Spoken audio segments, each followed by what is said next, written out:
नमस्कार। मेरा पूरा देश सुन रहा है। राष्ट्र की आवाज 140 करोड़ लोगों की एक ही आवाज। आपके साथ मैं हूं सरफराज। मैं सरफराज सैफी आपको बताना चाहता हूं, इजराइल हमास के बीच एक और युद्ध की तैयारी हो चुकी है। दोनों देशों के बीच बम और मिसाइल इस वक्त चल रहे हैं। हमास की तरफ से लगातार हुए हमले से इजराइल आग बबूला हो चुका है। इजराइल ने हमास के खिलाफ मोर्चा खोल दिया है।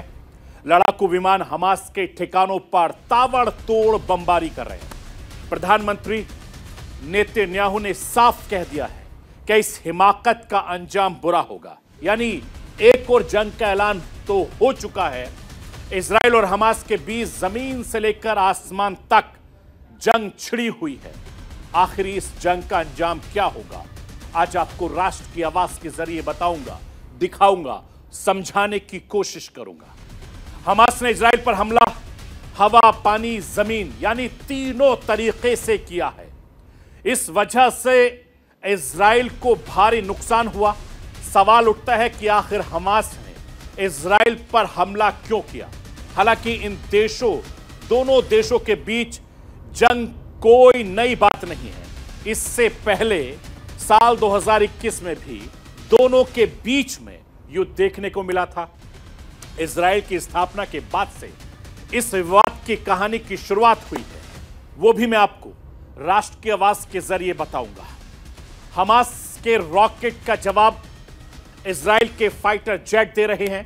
गाजा पट्टी का इलाका बमों से पाट दिया गया है। हर तरफ बम धमाके और धुएं का गुब्बार नजर आ रहा है।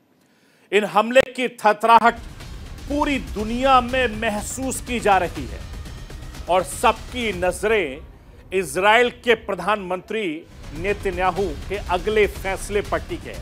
और सबसे बड़ा सवाल यह है कि युद्ध विराम होगा या फिर गाजा पर कब्जे के बाद इजराइल की सेना रुकेगी। आखिर नेतन्याहू के दिमाग में क्या चल रहा है, आज आपको वो भी राष्ट्र की आवाज के जरिए समझाऊंगा। मैं अपने हिंदुस्तान के कोने कोने की आवाज को दिल्ली तक पहुंचाता हूं। दिल्ली की आवाज को देश दुनिया के कोने कोने तक पहुंचाता हूं। नेताओं की आवाज को मैं आम लोगों तक पहुंचाता हूं। आम लोगों की आवाज को मैं अपने देश के हुक्मरानों तक पहुंचाता हूं। आपकी आवाज से मिलती है मेरी आवाज और बन जाती है राष्ट्र की आवाज।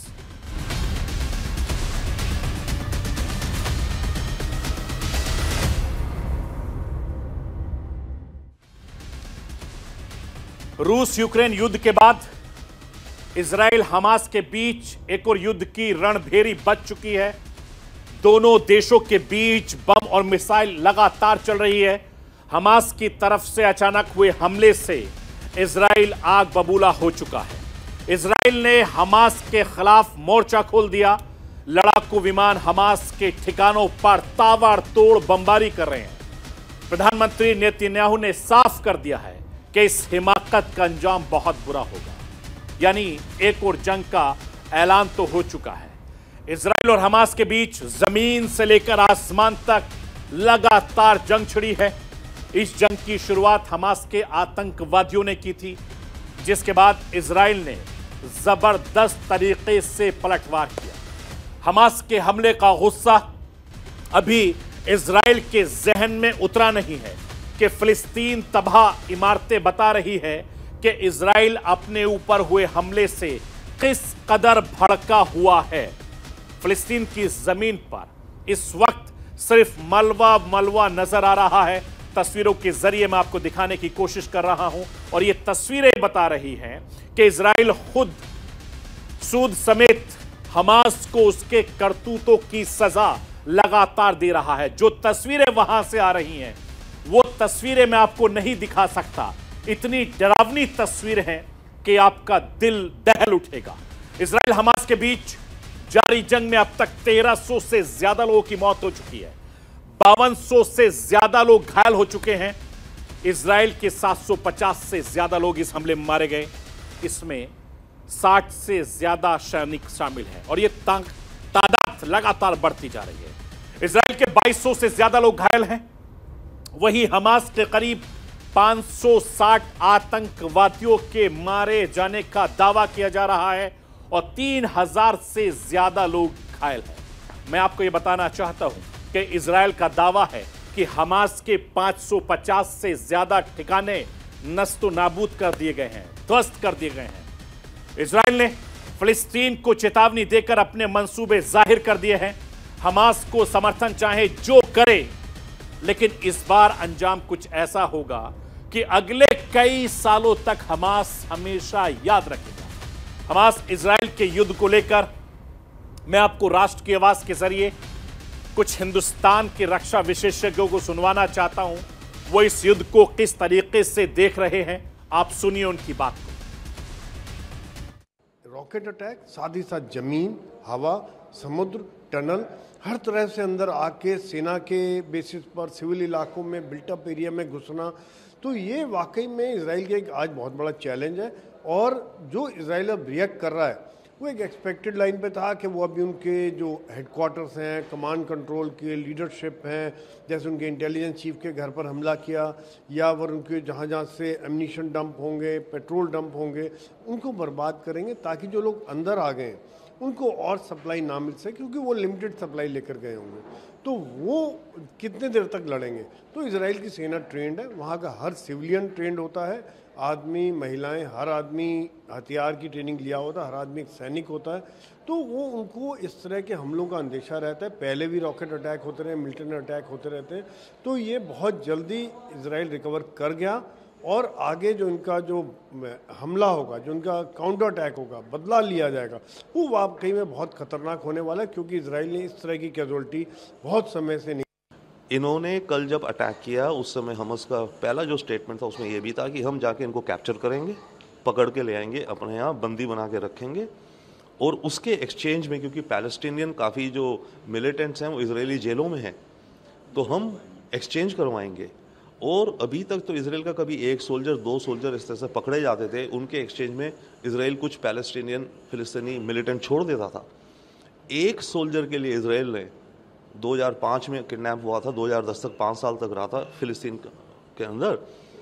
एक इजरायली सोल्जर के लिए इसराइल ने 1027 या 1050 पैलेस्टीनियन सोल्जर्स छोड़े थे। अब ये अभी तक जो खबरें हैं, कम से कम 40-50 तो ले गए हैं इजरायली सोल्जर्स और सिविलियंस। तो अगर ये 50 के बदले में 1,000 का अंदाजा लगा लिए तो 50,000 है। इसराइल में इस समय करीब 10,000 पैलेस्टीनियन जेलों में हैं। आज हमास ये कह रहा है कि हमने इतने किडनैप कर लिए हैं कि एक्सचेंज में हम सबको छुड़वा लेंगे।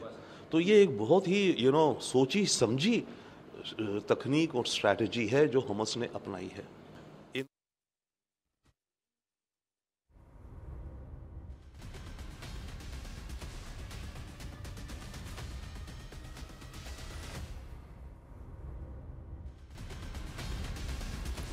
मैं आपको यह बताना चाहता हूं, इजराइल दुनिया में खुद को काफी ज्यादा सुरक्षित बनाने और तकनीकी तौर पर खुद को मजबूत करने का दावा करता है। आज हमास ने उसे पूरी दुनिया भर से घेर कर कड़ी चुनौती दी है। मैं राष्ट्र की आवाज के जरिए आपको बताना चाहता हूं, समझाना चाहता हूं कि आखिर हमास है कौन जो इजराइल को इतनी बड़ी चुनौती दे रहा है। उसको समझिए। हमास फिलिस्तीन आतंकवादी संगठन है। साल 1987 में हमास संगठन अस्तित्व में आया। 1993 से लेकर 2005 तक इजराइल पर कई आत्मघाती हमले किए थे हमास ने। और साल 2006 में हमास ने गाजा में तख्ता पलट किया था। साल 2007 से गाजा में संभाला और शासन चलाया। चरमपंथी संगठन के साथ ही एक राजनीतिक पार्टी भी है इसका एक मिलिट्री विंग भी है जिसका नाम इज़्ज़ुद्दीन अल कासम ब्रिगेड। ये ब्रिगेड ही है जो इजराइल के ऊपर हमला करने का लगातार काम करती है। मैं आपको यह बताना चाहता हूं कि इजराइल फिलिस्तीन के बीच विवाद और लड़ाई कोई नया नहीं है। किस्से सालों साल पुराने हैं। यह आग 1947 से ही सुलग रही है। मैं आपको इजराइल से जुड़े कुछ लड़ाइयों और युद्धों की लिस्ट बताना, दिखाना चाहता हूं। स्क्रीन पर आपके चल रही है। साल 1947 से लेकर 1949 स्वतंत्रता की लड़ाई, इजराइल के खिलाफ 8 देशों ने यह लड़ाई लड़ी थी। 1956 यानी 1956 में सिनाई का युद्ध इजराइल की तरफ से ब्रिटेन और फ्रांस ने भी यह युद्ध लड़ा था। यह युद्ध मिस्र से खिलाफ लड़ा था। साल 1967 अरब इजराइल वॉर में इजराइल के खिलाफ 4 से 5 देशों ने यह युद्ध लड़ा था। साल 1973 में योम किपुर युद्ध सीरिया और मिस्र ने अचानक इजराइल पर हमला किया। साल 1973 ऑपरेशन लितानी इजराइल और फिलिस्तीन के बीच युद्ध भी हुआ था। साल 2000 से लेकर 2005 फिलिस्तीन की तरफ से हमला, फिलिस्तीन की तरफ से हिंसा, सुसाइड बॉम्बिंग, मिलिट्री ऑपरेशन। साल 2006 गांजा पर कंट्रोल, हमास ने गांजा को अपने कंट्रोल में ले लिया था। मैं आपको यह बताना चाहता हूं कि इतिहास गवाह है कि जब जब इजराइल पर हमले हुए, इजराइल ने मुंहतोड़ जवाब दिया। न सिर्फ जवाब दिया बल्कि अपनी हालत को और ज्यादा मजबूत किया है। चाहे 1967 का 6 दिन का युद्ध हो या फिर 1973 का अरब इजराइल युद्ध हो, हर साल हर युद्ध में इजराइल भौगोलिक तौर पर अपना आकार बढ़ाता गया है और फिलिस्तीनियों की जमीन लगातार खिसकती गई है।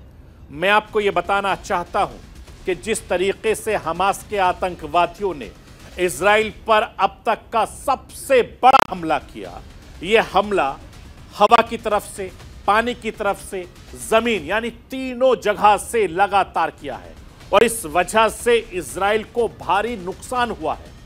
सवाल यह उठता है, आखिर हमास ने इजराइल पर हमला क्यों किया?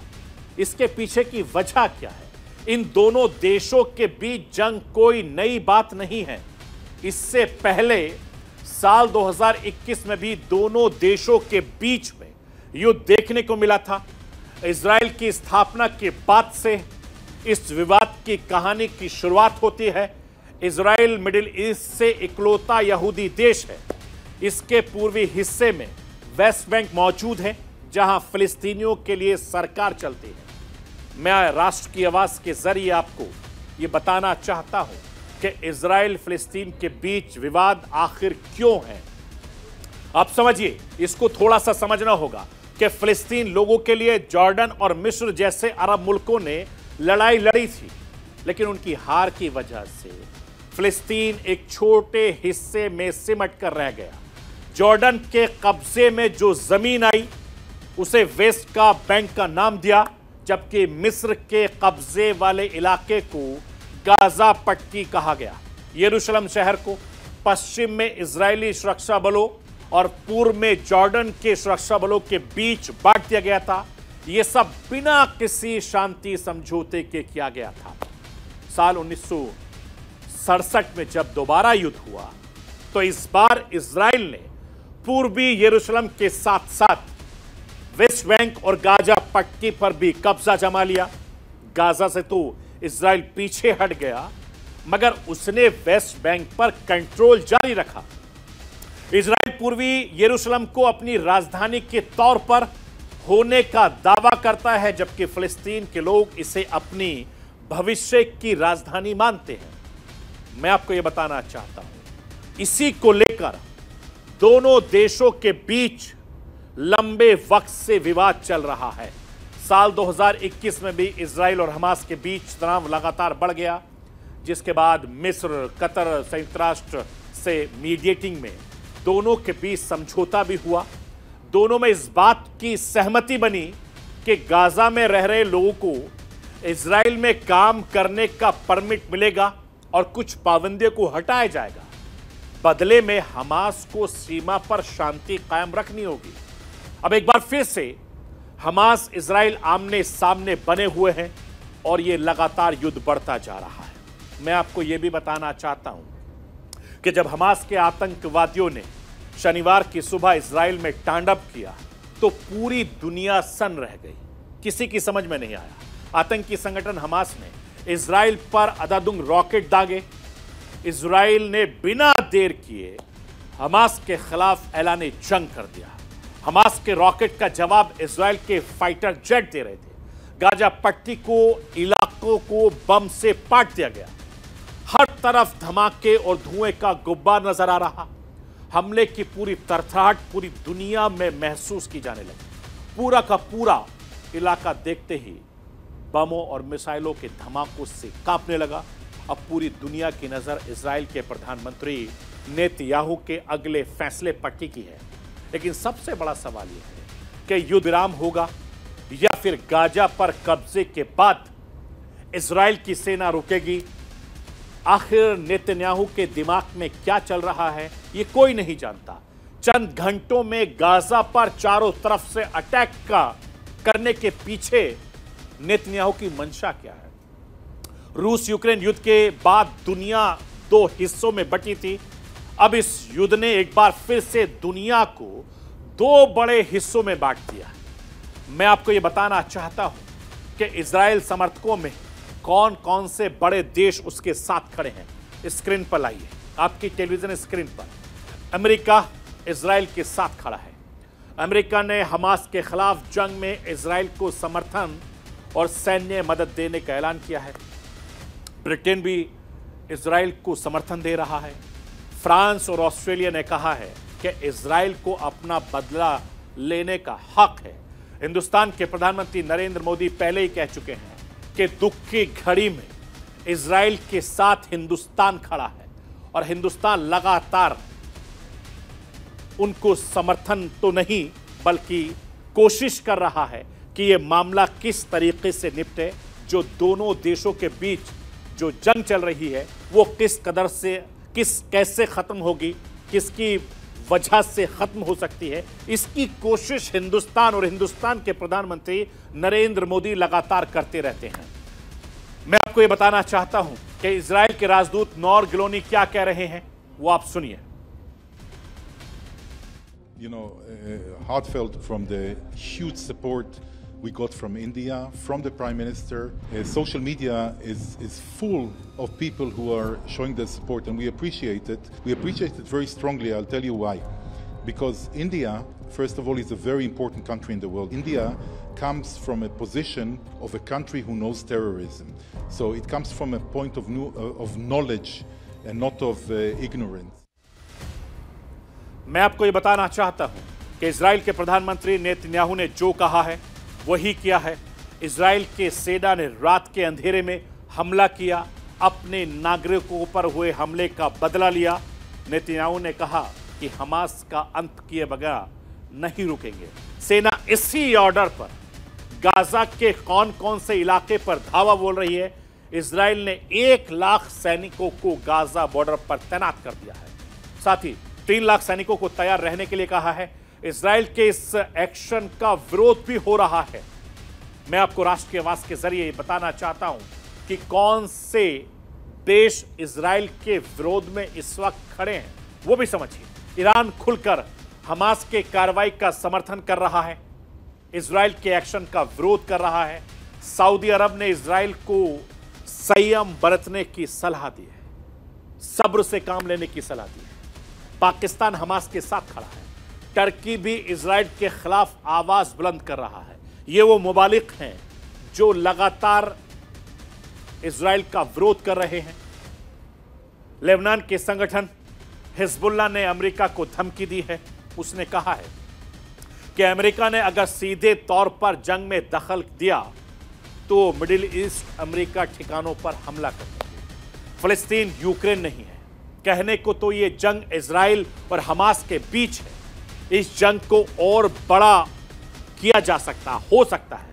ईरान, लेबनान, पाकिस्तान से लेकर कई देश खुलकर हमास के समर्थन आए में हैं। लेबनान ने इराक समर्थित हिजबुल्लाह ने दावा किया है कि उसने इजरायली ठिकानों पर गोले और मिसाइल दागे। ईरान ने हमास को बधाई दी है और कहा है कि वो फिलिस्तीन लड़ाकों के साथ खड़ा रहेगा।